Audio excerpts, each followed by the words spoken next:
Olá, me chamo Bianca, sou residente multiprofissional de Vigilância em Saúde da UNB e essa semana vou apresentar o CITREP da semana 26 de 1 de 2025 a 31 de 1 de 2025. Na semana epidemiológica 5, será falado sobre influenza aviária, arboviroses, mpox, surto de vírus Marburg.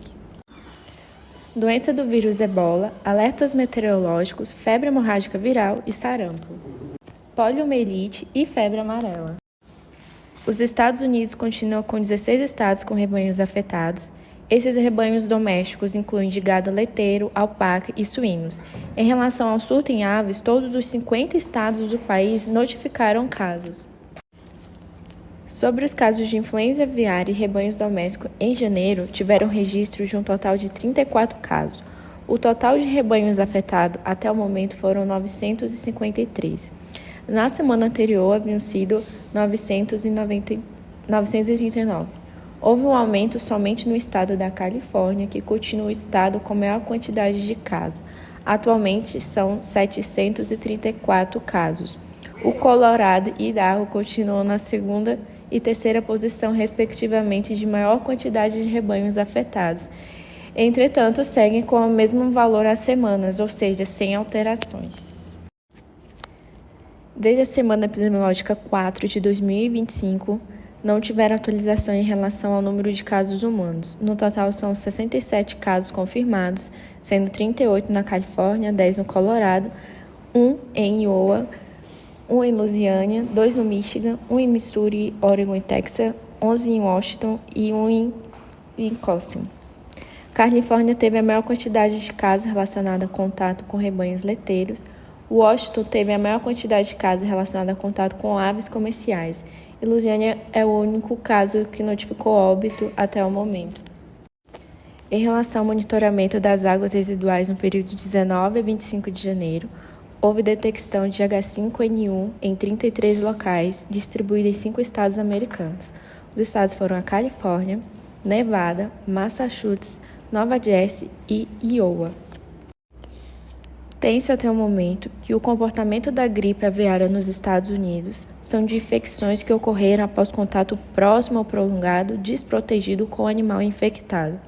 Nenhuma transmissão de pessoa para pessoa foi identificada e os casos humanos são principalmente de trabalhadores de laticínios. Não há alteração virológicas preocupantes se espalhando ativamente em animais que aumentaram o risco para a saúde humana e, portanto, o risco para a saúde pública em geral continua baixo. Os focos positivos no Brasil foram no Rio de Janeiro, São Paulo, Espírito Santo e no Rio Grande do Sul. Essa semana não possui investigações em andamento. Os focos positivos no Brasil foram no Rio de Janeiro, São Paulo, Espírito Santo e no Rio Grande do Sul. Essa semana não possui investigações em andamento. A Agência de Segurança de Saúde do Reino Unido publicou um comunicado confirmando um caso de influenza A H5N1 em uma pessoa na região de West Midlands, no dia 27 de janeiro. Este caso foi confirmado no dia 24/1 e trata-se de uma pessoa infectada que teve contato prolongado com um grande número de aves em granja. O genótipo identificado neste caso foi D12, que é diferente dos identificados para casos humanos de influenza aviária nos Estados Unidos em 2024. De acordo com o comunicado à imprensa, as aves da fazenda onde ocorreu a exposição também estavam infectadas com o genótipo DI2, um dos vírus conhecido por estarem circulando entre as aves no Reino Unido nesta temporada. O caso apresentou sintomas respiratórios leves e irritação nos olhos. A pessoa está atualmente bem e foi admitida em uma unidade de doenças infecciosas de alta consequências para isolamento. O risco de influenza aviária para o público em geral ainda é classificado como muito baixo. No contexto de mpox no mundo, não tiveram atualizações para 2025 e as informações disponíveis são até 31 de dezembro de 2024. Até essa data, confirmaram que 88 países confirmaram casos de mpox, sendo mais de 29 mil casos e 78 óbitos. Os países mais afetados desde janeiro de 2022 até dezembro de 2024 foram os Estados Unidos, a República Democrática do Congo, o Brasil, a Espanha e a França. Já de janeiro de 2024 a 26 de janeiro de 2025 foram relatados 19.837 casos, um aumento de cerca de 563 casos em relação à semana epidemiológica anterior e 70 óbitos, aumento de 6 óbitos em relação à semana anterior. Os países africanos que mais reportaram casos foram a República Democrática do Congo, que não teve alteração em relação à semana anterior, permanecendo com 13.459 casos. Burundi está com 3.242 casos, com aumento de 116 casos, e Uganda com aumento de 374 casos, em um total de 2.450 casos. A respeito das arboviroses no Brasil, o coeficiente de incidência de dengue diminui na maioria dos estados mais afetados em 2024 em relação a 2025. No entanto, observa-se um aumento do coeficiente nos estados do Acre, São Paulo e Mato Grosso. 9 estados brasileiros apresentaram aumento na quantidade de casos prováveis de dengue no mês de janeiro, comparando aos anos de 2024 e 2025. Os estados que tiveram um aumento foram o Acre, com um aumento de 56%, o Espírito Santo, com um aumento de 4.506% mais de casos, mas, porém, vale ressaltar que possui uma quantidade de casos inferior a 2023. E no Mato Grosso, onde houve um aumento de 91%, na Paraíba de 32%, em Pernambuco de 157%, na Roraima de 31%, em São Paulo teve um aumento de 57% e em Sergipe com 144%. Entretanto, possui quantidade de casos semelhantes a 2023 no mesmo período, e por fim Tocantins, que um aumento de 128%. É importante destacar que, apesar do aumento da quantidade de casos nesses estados, a quantidade total de casos em todo o país diminui 60% em comparação a janeiro de 2024 a janeiro de 2025. Em relação aos óbitos causados pela dengue, São Paulo registrou a maior quantidade de óbitos em 2025, totalizando 29 no estado. Apesar do alto valor, é menor que a quantidade de óbitos no mesmo período no ano passado, que foi de 59 casos. A quantidade de óbitos total no país é de 38,91%, que é menor do que a quantidade de óbitos em janeiro de 2024, que chegou a 436. Sobre a chikungunya, é possível notar um expressivo aumento no coeficiente de incidência em relação ao mesmo período do ano passado. O estado com maior coeficiente de incidência em 2025 são Acre, com 391,9 casos por 100 mil habitantes, e São Paulo, com 217,6, e Mato Grosso, com 139,9, e Goiás, com 118,1 casos por 100 mil habitantes. Sobre o Oropruste no Brasil, até o presente momento, a quantidade de casos confirmados são de 2.791. O estado com maior quantidade de registros são o Espírito Santo, com 2.652 casos, Rio de Janeiro, com 99 e Minas Gerais, com 30. A Paraíba notificou 7 casos e o Ceará, Paraná e Roraima notificaram um caso cada. Vale ressaltar que no ano de 2024, o Espírito Santo notificou um total de 5.863 casos e a quantidade de casos até a semana epidemiológica 5 já representa 45% desse valor. Até o momento, 4 óbitos foram confirmados e 4 estão em investigação. O número de notificação por semana epidemiológica apresentou uma estabilidade nas semanas 2 e 3, mas a tendência é de aumento. A semana epidemiológica 4 está inferior devido ao atraso das notificações. O estado de São Paulo notificou 2 óbitos de febre amarela. Até então, o estado possui 6 casos notificados, sendo 3 na cidade de Socorro, 1 em Tuiuti e 1 em Joanópolis. O último caso da doença ainda está em investigação e não foi divulgada a cidade de residência. No ano passado, foram registrados 2 casos humanos de febre amarela no estado de São Paulo, um autóctone e outro importado, que resultou em óbito. A sede de São Paulo ressalta que as ações de vigilância em saúde e vacinação nas regiões foram intensificadas, reforçando a importância e conscientizando sobre a imunização de rotina, não apenas em momentos epidêmicos para evitar casos mais graves. Vale ressaltar que a febre amarela é uma doença que tem como principal prevenção a vacina disponibilizada pelo SUS. Sobre o vírus Marburg na Tanzânia, um resumo da situação atual. A OMS, em 10 de janeiro, recebeu de fontes confiáveis sobre o possível surto no distrito de Kagera, com 6 casos suspeitos e 5 óbitos. No dia 11 de janeiro, novos casos suspeitos foram relatados em Biharamulo e Muleba, possuindo 9 casos suspeitos e 8 óbitos, com uma letalidade de 89%, estando no aguardo de confirmação oficial desses casos. Em 13 de janeiro, a OMS informou seus Estados-membros e Estados-partes sobre a suspeita do surto. E em 20 de janeiro, após a confirmação de um caso, o surto foi confirmado na região. Outros 25 casos suspeitos testaram negativos. Em 30 de janeiro, outro caso foi confirmado na região, portanto, possui no momento 2 casos confirmados e 8 prováveis. Todos os casos vieram a óbito, ou seja, 10 óbitos de 2 casos confirmados e de 8 suspeitos. Assim, a taxa de letalidade até o momento é de 100%. O risco regional é considerado elevado devido à posição estratégica da região de Kagera, que funciona como um importante ponto de passagem com intenso fluxo fronteiriço de pessoas para países como Ruanda, Uganda, Burundi e República Democrática do Congo.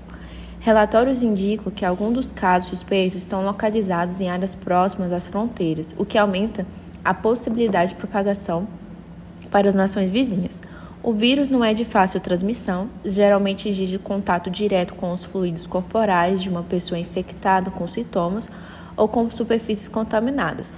Contudo, é importante não destacar a possibilidade de que alguém exposto ao vírus possa estar em tráfego.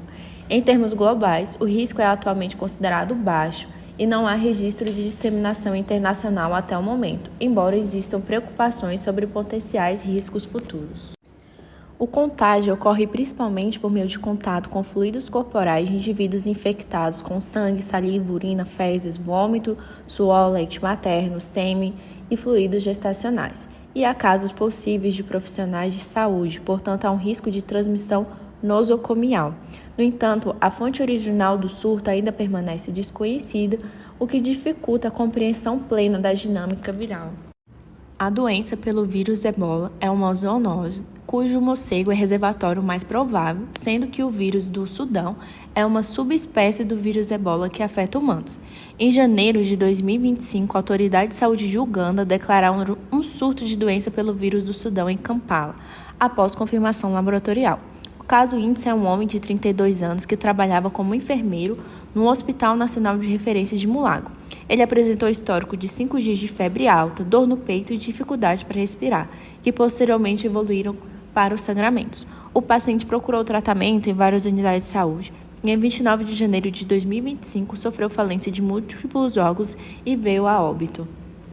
As autoridades de Uganda adotaram as seguintes medidas: listagens de contatos, que até agora são 45 contatos que foram listados, sendo eles 30 trabalhadores de saúde e pacientes de Mulago, 11 familiares do falecido e 4 trabalhadores de saúde do Hospital Islâmico Saidina Abubakar, em Mutaga. Instalou-se locais para isolamento de contatos que apresentaram sintomas. O falecido será sepultado de maneira segura e digna para evitar a propagação da doença. A vacinação de todos os contatos falecidos contra o Ebola começará imediatamente. O público e os trabalhadores de saúde foram informados e este é o 8º surto de Ebola no país, sendo o mais recente em 2022. Em 28 de janeiro de 2025, fontes não oficiais relataram um surto de febre hemorrágica viral na zona de saúde de Bolomba, na província de Equator, na República Democrática do Congo. Segundo as fontes, há pelo menos 12 casos suspeitos, incluindo 8 mortes, ocorridas entre 10 e 22 de janeiro de 2025. As amostras foram enviadas para o laboratório de Yamandaca, Equator, para análise inicial. Foram confirmados casos de sarampo no Texas. O sarampo é uma doença respiratória altamente contagiosa que pode ser transmitida por contato direto com gotículas infecciosas ou por disseminação aérea quando uma pessoa infectada respira, tosse ou espirra. O Departamento de Serviço de Saúde do Estado do Texas informou 2 casos confirmados de sarampo que residem no condado de Gaines. Ambos casos são em crianças em idade escolar não vacinadas que foram hospitalizadas, mas já receberam alta. Os casos no condado de Gaines recém-identificados são adicionados a outros 2 casos confirmados e relatados no condado de Harris, no início de janeiro. Os casos do condado de Harris foram os primeiros casos confirmados de sarampo no Texas desde 2023. A poliomielite é uma doença contagiosa aguda causada por vírus que pode infectar crianças e adultos por meio de contato direto com fezes ou secreções eliminadas pela boca das pessoas doentes, e em casos graves pode acarretar paralisia dos membros inferiores. Na semana epidemiológica 5 de 2025, alguns países informaram casos da doença. O Paquistão relatou um caso de vírus selvagem da poliomielite tipo 1. O Egito foram 10 casos de poliovírus circulante derivado da vacina tipo 2. E o Níger foi relatado um caso de CVDPV2, com início de paralisia em 17 de dezembro. O Instituto Nacional de Meteorologia emitiu alerta de chuvas intensas no país entre 30 a 60 milímetros por hora ou 50 a 100 milímetros dias, com ventos intensos de 60 a 100 quilômetros por hora, sendo considerado um risco de perigo para alguns estados como o Distrito Federal, Maranhão, Minas Gerais, Paraná, São Paulo, Mato Grosso do Sul, Pará, Amapá, Goiás, Santa Catarina e o Tocantins. O risco à saúde causado pelas enchentes são como algumas doenças infecciosas, como a leptospirose, hepatite A e E e diarreias. Doenças transmitidas por mosquito devido ao acúmulo de água parada, como dengue, zika e chikungunya, traumatismo e ferimentos, problemas da saúde mental e acidente com animais peçonhentos.